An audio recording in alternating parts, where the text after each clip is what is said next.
नमस्कार दोस्तों, की हाल है? तो स्वागत है आपका जारविस की एक नई वीडियो में। तो आज क्या करने वाले हैं हम? आज हम करेंगे अपने जारविस को पीसी के बैकग्राउंड में रन।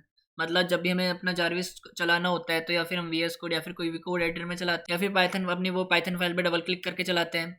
तो वो थोड़ा ठीक नहीं लगता है। मतलब जब अगर हमारा जारविस बन चुका है तो फिर बार बार उसको पाइथन फाइल क्यों खोल ली। तो आज हम क्या करेंगे, अपने जारविस को एज अ बैकग्राउंड प्रोसेस में कन्वर्ट कर देंगे, ताकि जब भी हम उसको चलाएं तो विंडोज़ के या फिर पीसी के बैकग्राउंड में चले। जैसे कि अगर आप टास्क मैनेजर खोलोगे तो उसमें दिखाता है बैकग्राउंड प्रोसेसेस, तो उसमें बहुत सारे प्रोसेस चल रहे होते हैं जो आपको पता भी नहीं होता है, सामने से दिखते भी नहीं है। तो इसी तरीके से हम कर देंगे अपने जारविस को ऐसे कन्वर्ट, ताकि हम जब भी उसको रन करें तो वो बैकग्राउंड में चल जाए। तो उसके लिए हम क्या करेंगे, हमारी जो जारविस मिन डॉट पाई है इसको हम डॉट ई में कन्वर्ट कर देंगे। तो जैसे हम इसको ई में कन्वर्ट करेंगे तो इसमें अभी कोई जी वाला पार्ट नहीं है, तो ये क्या automatic as a background process considered होगा। तो ये अपना विंडोज़ बैकग्राउंड में चलेगा। तो जारविस को EXE में कन्वर्ट करने के दो फायदे हैं। पहला तो ये बैकग्राउंड में चलेगा और दूसरा थोड़ा फास्ट हो जाएगा ये। अगर आप किसी पाइथन फाइल से कंपेयर करो और उसको ओपन करोगे नॉर्मली, वो थोड़ा टाइम लगेगा चलने पे, पर जब वो EXE में कन्वर्ट हो जाएगी वो थोड़ा फास्ट हो जाएगी। तो स्टार्ट करते हैं। तो सबसे पहले मैंने यहाँ पे अपने कोड में थोड़ा मॉडिफाई करा है। तो अभी हम इसको अपने पाइथन फाइल को EXE में कन्वर्ट करेंगे और यहाँ पे हम मल्टी प्रोसेसिंग कर रहे हैं, तो इसको ईजिली EXE में कन्वर्ट नहीं कर सकते हैं। मतलब हमें हमारे मेन में कुछ ये लाइन लिखनी पड़ती है कि multiprocessing dot freeze support. इससे जब आप इसको अपनी EXE फाइल में कन्वर्ट कर दोगे तो हमारा फिर प्रोग्राम तब भी सही ठीक ठाक चलेगा जैसे अभी चल रहा है। और मैंने दूसरा चेंज यहाँ पे ये करा है, मैंने यहाँ पे एक आउटपुट हिस्ट्री का फोल्डर बनाया है जिसमें हमारे डेट वाइज फोल्डर होंगे और डेट वाइज फोल्डर के अंदर इसके हर एक रेस्पॉन्स की फाइल होगी। तो मैंने ये इसलिए करा है जैसे कि अगर हम कभी इससे कोई सॉन्ग लिखवाते हैं फिर कोई कोड लिखवाते हैं तो वो तो स्पीक करता है, पर हम इसको टेक्स्ट के फॉर्म में चाहिए तो एक फ़ाइल में भी हमारे पास डेटा रहेगा। तो ये सब मैंने कोड यहाँ पे लिख दिया है, जो कि है ये रहा। तो ये सब कोड तो आपको मिल ही जाएगा। तो अब आते हैं अपनी EXE में कन्वर्ट करने की स्टेप पे। तो सबसे पहला स्टेप है, हमें CX फ्रीज मॉड्यूल चाहिए जिससे हम इसको EXE में कन्वर्ट करेंगे। तो यहाँ लिखूंगा मैं अपने टर्मिनल पे कमांड प्रॉम्प्ट पे pip install CX freeze, CX underscore freeze. तो मैं यहाँ पे एंटर करके इसको इंस्टॉल कर लूँगा। तो यहाँ पे मेरे पे इंस्टॉल है तो दिखा रहा रिक्वायरमेंट ऑलरेडी सेटिस्फाइड। दैन हमारे यहाँ पे ये इंस्टॉलिंग वाला काम कंप्लीट हो गया। तो इसको EXE में कन्वर्ट करना बहुत आसान है। बस आपको यहाँ पे जहाँ पे आपकी जारविस मेन डॉट पाई फाइल है वहीं पे आपको एक फाइल बनानी है सेटअप डॉट पाई। और इस आप जाओगे यहाँ पे गूगल क्रोम पे और यहाँ पे आप लिखोगे CX फ्रीज डॉक्यूमेंटेशन। तो या फिर आप इस पे भी क्लिक कर सकते हो या फिर मेरे को यहाँ पे डायरेक्ट सीधा मेरे को लिंक दे रहा है सेटअप स्क्रिप्ट की, तो मैं इस पे क्लिक कर दूंगा। तो ये इसकी पूरी डॉक्यूमेंटेशन है। मैं यहाँ पे क्या करूँगा, सिंपल इस पूरे को यहाँ पे कॉपी कर लूँगा और यहाँ पे पेस्ट कर दूंगा। और यहाँ पे आपको थोड़ी मॉडिफिकेशन की ज़रूरत पड़ेगी, जैसे कि यहाँ पे आपको अपने EXE फाइल का नाम क्या रखना है। जैसे कि मेरे को रखना है जारविस 2.0 और यहाँ पे वर्जन इसका डिफाइन कर देते हैं 2.0 2.0। और इसके आप यहाँ पे डिस्क्रिप्शन कुछ भी लिख सकते हो, जैसे कि मैं यहाँ लिख देता हूँ मेरा प्यारा जारविस। और यहाँ पे फिर आपको पाइथन की फाइल का नाम लिखना है जो उसको आपको EXE में कन्वर्ट करना है, जैसे मेरे को यहाँ पे करना है जारविस अंडरस्कोर मेन डॉट पाई में। और उसके बाद बेस यहाँ पे GUI नहीं, हमारा यहाँ पे नोन रख लेते हैं। देन यहाँ पे देखो, यहाँ पे दिया हुआ है तो यहाँ पे एक डिस्टरी है जिसमें यहाँ पे इसका नाम लिखा है बुल्ड EXE ऑप्शन। तो बेसिकली इसमें डिफाइन करना होता है कि हम कौन कौन से मॉड्यूल जो है या फिर कौन कौन सी लाइब्रेरी यूज़ कर रहे हैं।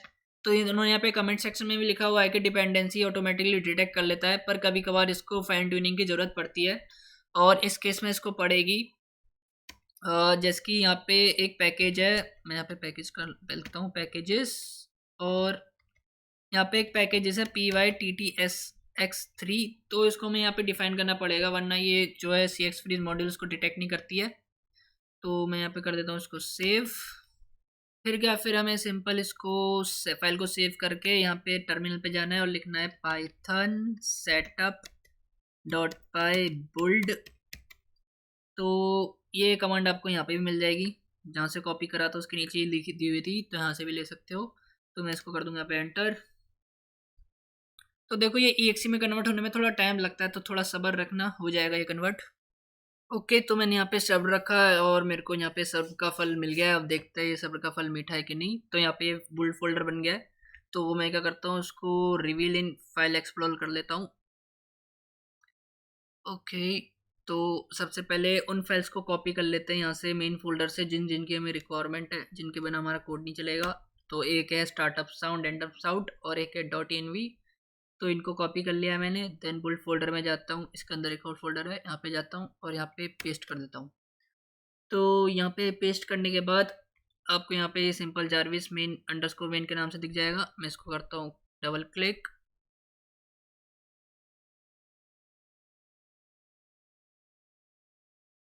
ओके, तो हमारे पास ये ऐसा कंट्रोल आ रहा है। तो सब्र का फल मिल तो गया है पर थोड़ा खट्टा है, इसको थोड़ा मीठा करते हैं। तो थोड़ी सी मॉडिफिकेशन करनी है हमें सेटअप डॉट पाई फाइल में, तो बस वो कर लेते हैं। तो यहाँ लिखना है, तो उसके लिए सबसे पहले मैं इंपोर्ट करता हूँ सिस्टम्स फाइल को, SYS फाइल। देन यहाँ पे एक बेस वेरिएबल बना के लिखता हूँ win32GUI if say system dot platform is equal to win32 else non। तो ये एडजस्टमेंट अपने आप देख लेगा ये प्रोग्राम। तो GUI का यहाँ पे कैपिटल आना चाहिए, GUI। देन फिर यहाँ पे बेस इक्वल टू बेस कर देते हैं और ये खुल रहा है, इसको यहाँ पे काटते हैं और ये बिल्ड फोल्डर इसको क्या करते हैं, इसको मैं यहाँ पे कर देता हूँ डिलीट। देन डिलीट करने के बाद दोबारा इस कमांड को चलाते हैं पाइथन सेटअप डॉट पाई बुल्ड और फिर से सब्र रखते हैं। ओके, तो यहाँ पे हमने रख लिया सब्र और हमें यहाँ पे फल मिल गया। अब देखते हैं, गारंटीड है। तो इस बार का फल तो हमारा मीठा ही होगा। पिछली बार थोड़ा खट्टा निकल गया था पर इस बार मीठा ही होगा। तो फाइल्स कॉपी कर लेते हैं, रिक्वायर फाइल्स कॉपी और फिर यहाँ पे कर देता हूँ मैं पेस्ट। देन फिर अब करते हैं run.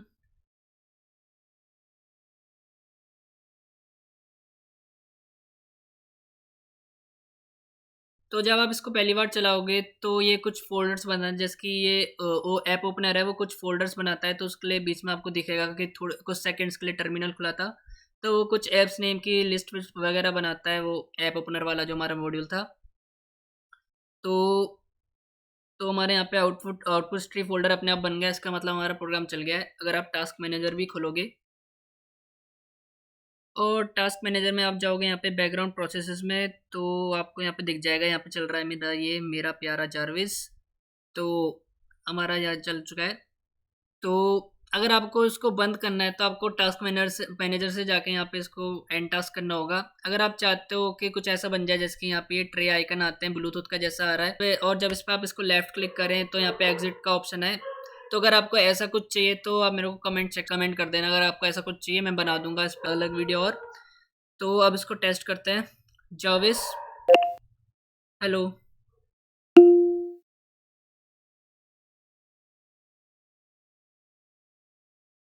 Hello, how may I assist you today? तो ये परफेक्टली काम कर रहा है। अगर मैं आउटपुट हिस्ट्री में जाऊं तो ये आज डेट का फोल्डर भी बन गया और इस टाइम की फाइल भी बन गई है। ओके, और तो चेक करते हैं। जाविस write a code to find prime number.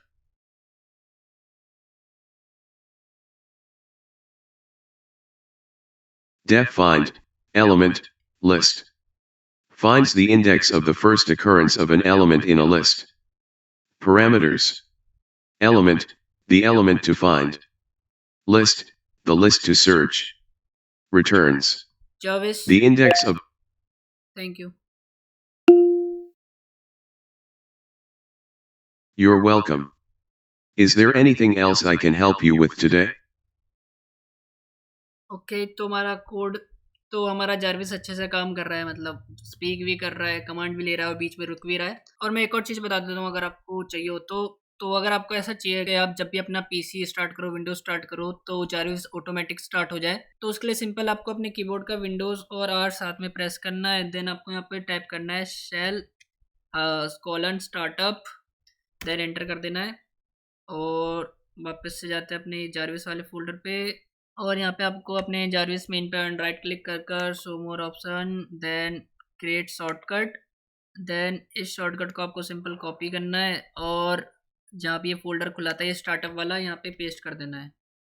तो अगर आप यहाँ पे अगर अपना टास्क मैनेजर देखो और यहाँ पे क्लिक करो स्टार्टअप एप्स पे, तो अब आपको यहाँ पे आपका ये जारविस मेन जो है दिख जाएगा स्टार्टअप लिस्ट में। तो आप जब भी अपना पीसी या विंडोज स्टार्ट करोगे तो ये ऑटोमेटिक स्टार्ट हो जाएगा। अगर आपको डिसेबल करना है तो यहाँ से शॉर्टकट डिलीट कर देना, या फिर टेम्परेली करना है तो यहाँ पे डिसेबल अनेबल और डिसेबल का ऑप्शन होता है, उसको आप कर सकते हो राइट क्लिक करके डिसेबल, या फिर यहाँ पे भी डिसेबल का बटन है। तो बस इस वीडियो में इतना ही। उम्मीद है आपको ये वीडियो पसंद आएगी। वीडियो पसंद आए तो वीडियो को लाइक और चैनल को सब्सक्राइब कर देना। तो मिलते हैं अगली वीडियो में, तब तक के लिए बाय।